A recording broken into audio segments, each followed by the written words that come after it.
اعوذ باللہ من الشیطان الرجیم بسم اللہ الرحمن الرحیم۔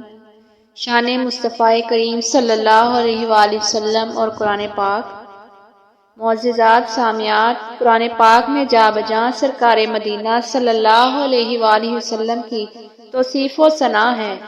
ہر ورق پر حضور کی نعت رقم ہے۔ اسی لیے میں عام طور پر کہتی ہوں کہ سارا قرآن ہی حضور کی نعت ہے۔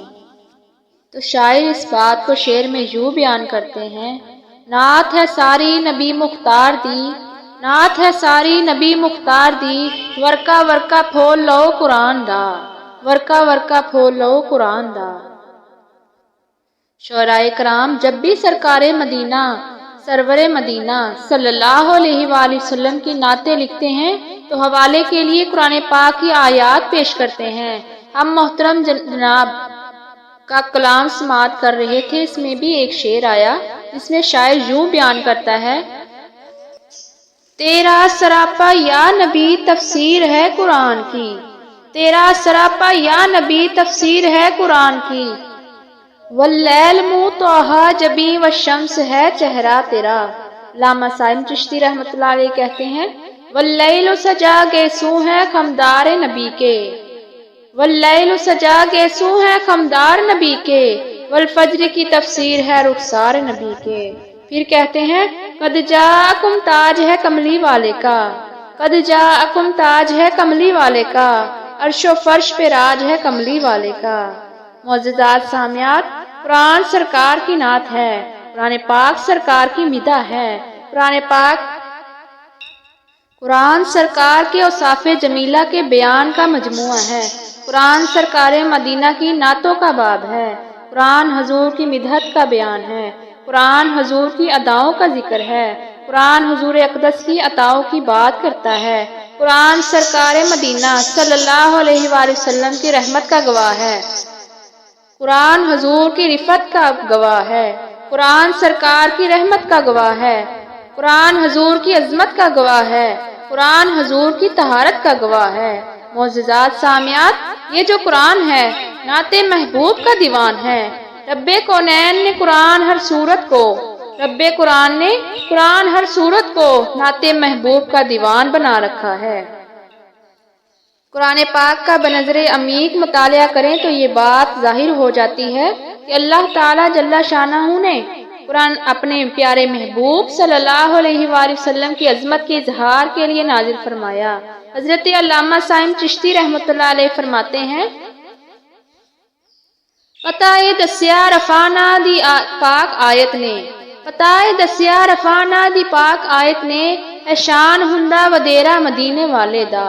اور سرکار کے چہرہ اطہر ذکر کرتے اور اپنی التجا پیش کرتے ہیں: تیرے والفجر چہرے تو میں صدقے، تیرے والفجر چہرے تو میں صدقے، کدی سپنے دے وچ مکھڑا دکھاوے۔ اور ان کے وما ینطق عن الہوا ہونٹوں کی بات شعر میں یوں بیان کی: ہونٹ ان کے ہیں بولتا ہے خدا، ہونٹ ان کے ہیں تو بولتا ہے خدا، بات حق کی ہے گویا کلام آپ کا۔ اور حسن محبوب کو آیات قرآنیہ کے حوالے سے علامہ سائم چشتی رحمۃ اللہ علیہ یوں بیان کرتے ہیں: والفجر جبیں والشمس عارض، پرکیف نظر گیسو توہا، والنجم دی مانگ اے زلفاں وچ، یاسین لقب نشرح سینہ۔ ابرون کعبہ قوسین خمدار محمد عربی دے، ہتھ پاک ید اللہ، ماں زاغ دی اکھیاں وچ ڈورے، نہ لین گئے سی عرشاں تو لنگ پار محمد عربی دے۔ معززات سامعات، سرکار دو عالم صلی اللہ علیہ وآلہ وسلم، سرکار دو عالم صلی اللہ علیہ وآلہ وسلم کی عظمت پوچھنی ہے تو قرآن پاک سے پوچھو، نہ پوچھو فرشتوں سے نہ انسان سے پوچھو، نہ پوچھو فرشتوں سے نہ انسان سے پوچھو، عظمت شاہ ابرار کی قرآن سے پوچھو۔ اور پھر قرآن کے حوالے سے عظمت مصطفیٰ صلی اللہ علیہ وآلہ وسلم کی بات یوں بھی کریں: وحیوں یوہا کہہ کے رب نے وچ قرآن مقدس دے، وحیوں یوہا کہہ کے رب نے وچ قرآن مقدس دے، ہر گل ذمے اپنے لائی میرے کملی والے دی۔ جس محبوب کریم کی بات ہی خدا ہی بات کرے، خدا ہی کی بات ہو، اس کی ذات کی عظمت بیان کرنے کی مجال انسان تو انسان فرشتوں میں بھی نہیں۔ معززات سامعات، ہم جو سرکار مدینہ صلی اللہ علیہ وآلہ وسلم کی بارگاہ اقدس میں درود السلام کے ہدیے پیش کرتے ہیں یا ہم نعتیں پڑھتے ہیں تو یہ اس لیے نہیں کہ انہیں ہماری نعتوں کی ضرورت ہے، ہرگز نہیں، بلکہ سرکار کا ذکر ہم اس لیے کرتے ہیں کہ یہ ذکر ہمیں برکتیں اور نور عطا کرتا ہے۔ سرکار کا ذکر ہمارا محتاج نہیں، کیونکہ یہ تو وہ ذکر ہے جس کو اللہ تعالیٰ نے بلند فرمایا۔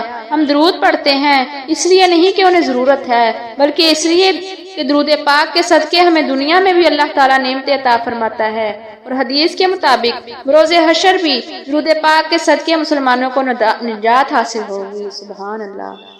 حضور کریم صلی اللہ علیہ وآلہ وسلم کے معجزہ مبارک کی بات کرتے ہیں۔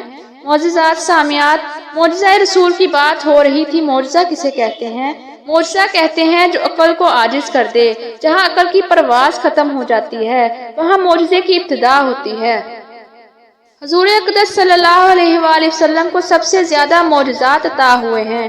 ہر نبی کو معجزہ ملا، ہر رسول کو معجزہ ملا، ہر پیغمبر کو معجزہ ملا۔ کسی کو ایک معجزہ ملا تو کسی کو 2 معجزے ملے، کسی کو 3 معجزے ملے، ہر نبی کو معجزے ملے، مگر گنتی کے جب حضور صلی اللہ علیہ وآلہ وسلم کی باری آئی تو اللہ تعالیٰ نے آپ کو 1-2 معجزات نہیں دیے بلکہ آپ کو انگنت معجزات عطا کیے گئے۔ سبحان اللہ۔ بلکہ آپ کی ہر ادا میں معجزہ رکھا گیا۔ مسئلہ یہ ہے کہ جب نبی معجزہ دکھاتا ہے تو اس کے درجات بلند ہوتے ہیں، جب ولی کرامت دکھاتا ہے تو اس کا درجہ کم کر دیا جاتا ہے، نبی کا درجہ بلند کر دیا جاتا ہے۔ نبی کو حکم ہے کہ معجزہ دکھاؤ، ولی کو حکم ہے کرامت چھپاؤ، اس لیے ولی کرامات چھپاتے رہے، اشد ضرورت کے تحت کرامات دکھائی گئی، اسی لیے سب سے زیادہ معجزات بھی آپ ہی کو عطا کیے گئے اور سب سے زیادہ معجزات آپ نے دکھائے۔ سبحان اللہ۔ حضور کریم صلی اللہ علیہ وآلہ وسلم کے معجزات میں سے چند میں معجزات آپ سے بیان کرنا چاہتی ہوں کہ میرے کریم آقا صلی اللہ علیہ وآلہ وسلم کا چرند پرند سب احترام کیا کرتے تھے۔ آپ جہاں سے تشریف فرما ہوتے وہاں کی ہوا بھی مہک جایا کرتی تھی۔ بکری شاہ کونین صلی اللہ علیہ وآلہ وسلم کا ادب کرتی ہے۔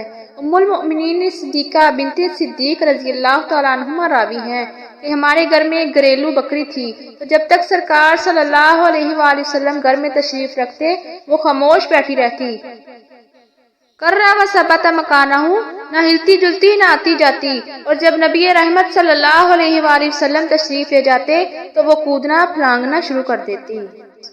سبحان اللہ۔ فتح مکہ کے دن کبوتروں نے سرکار صلی اللہ علیہ وآلہ وسلم کے اوپر سایہ کر دیا اور سرکار صلی اللہ علیہ وآلہ وسلم نے ان کے لیے برکت کی دعا فرمائی۔ جس دن مکہ مکرمہ فتح ہوا تو کبوتروں نے سرکار دو عالم صلی اللہ علیہ وآلہ وسلم پر سایہ کر دیا اور رحمت کائنات صلی اللہ علیہ وآلہ وسلم نے ان کے لیے برکت کی دعا فرمائی۔ نیز جب حضور صلی اللہ علیہ وآلہ وسلم ہجرت کر کے مدینہ منورہ کی طرف تشریف لے جانے لگے اور غار ثور میں کچھ وقت رہے تو غار کے منہ پر مکڑی نے جالا بن دیا اور کبوتروں نے انڈے دیے تاکہ دشمن گمان بھی نہ کر سکے کہ اس غار میں کوئی اترا ہے۔ اور معجزات سنیے نبی کریم رؤوف رحیم صلی اللہ علیہ وآلہ وسلم کے۔ سرکار صلی اللہ علیہ وآلہ وسلم کے وسیلے سے نابینا کو آنکھیں عطا ہوئیں۔ سیدنا عثمان بن حنیف رضی اللہ عنہ فرماتے ہیں کہ ایک نابینا شخص نبی اکرم صلی اللہ علیہ وآلہ وسلم کی خدمت میں حاضر ہوا اور دعا کے لیے درخواست پیش کی کہ یا رسول اللہ صلی اللہ علیہ وآلہ وسلم دعا کیجئے اللہ تعالی جل جلالہ مجھے نظر عطا کرے۔ یہ سن کر والی امت صلی اللہ علیہ وآلہ وسلم نے فرمایا اگر تو چاہے تو میں تیرے لیے دعا کر دیتا ہوں اور اگر تو چاہے تو صبر کر، یہ تیرے لیے بہتر ہے۔ اس نے عرض کیا حضور دعا فرمائیے، تو فرمایا جا کر اچھے طریقے سے وضو کر، پھر 2 رکعت نماز ادا کر، پھر یہ دعا مانگ اللہم انی اسألک واتوجہ الیک بمحمد النبی الرحمت یا محمد انی قد توجہت بک الی ربی فی حاجتی ہذہ لتقضی اللہم فشفعہ فی۔ یا اللہ میں تجھ سے سوال کرتا ہوں اور تیری طرف تیرے رحمت والے نبی محمد صلی اللہ علیہ وآلہ وسلم کے وسیلے سے متوجہ ہوتا ہوں۔ یا محمد صلی اللہ علیہ وآلہ وسلم، میں آپ کے وسیلے سے اپنے رب کریم کی طرف متوجہ ہوا ہوں اپنی اس حاجت میں، تاکہ میری یہ حاجت پوری ہو جائے۔ یا اللہ میرے حق میں اپنے حبیب صلی اللہ علیہ وآلہ وسلم کی شفاعت قبول فرما۔ امام بہقی نے اس کو روایت کیا ہے کہ وہ پھر اندھا کھڑا ہوا تو اس کی بینائی اچھی تھی، اور ایک اور روایت میں ہے کہ اس شخص نے ایسا ہی کیا تو تندرست ہو گیا۔ رحمت دو عالم نور مجسم صلی اللہ علیہ وآلہ وسلم کے منہ مبارک کی برکات تفسیر روح البیان میں ہے، قالوا لو وضع شعر رسول اللہ صلی اللہ علیہ وسلم او عصاہ او صوتہ علی قبر عاص لنجا ذلک العاصی ببرکات تلک الذخیرۃ من العذاب۔ یعنی اگر سید دو عالم رحمت مجسم صلی اللہ علیہ وآلہ وسلم کا بال مبارک یا آپ کا عصا یا کوڑا مبارک کسی بڑے سے بڑے گناہگار کی قبر پر رکھ دی جائے تو وہ ضرور وہ گناہگار ان برکات کی وجہ سے بخشا جائے گا۔ اگر سید العالمین شفیع المذنبین صلی اللہ علیہ وآلہ وسلم کے منہ مبارک یا عصا مبارک کسی مسلمان کے گھر میں یا شہر میں ہو تو ان برکات کی برکت سے وہاں کے رہنے والوں کو کوئی آفت کوئی بلا نہ پہنچے گی، اگرچہ وہ نہ جانتے ہوں۔ سبحان اللہ۔ اللہ تعالیٰ سے دعا ہے کہ اللہ تعالیٰ ہمیں دین کی سمجھ عطا فرمائے اور آقا علیہ الصلوۃ والسلام کی تعظیم ادب و احترام کرنے کی توفیق عطا فرمائے اور حدیث مبارکہ دوسروں تک پہنچانے کی توفیق عطا فرمائے۔ وما علینا الا البلاغ المبین۔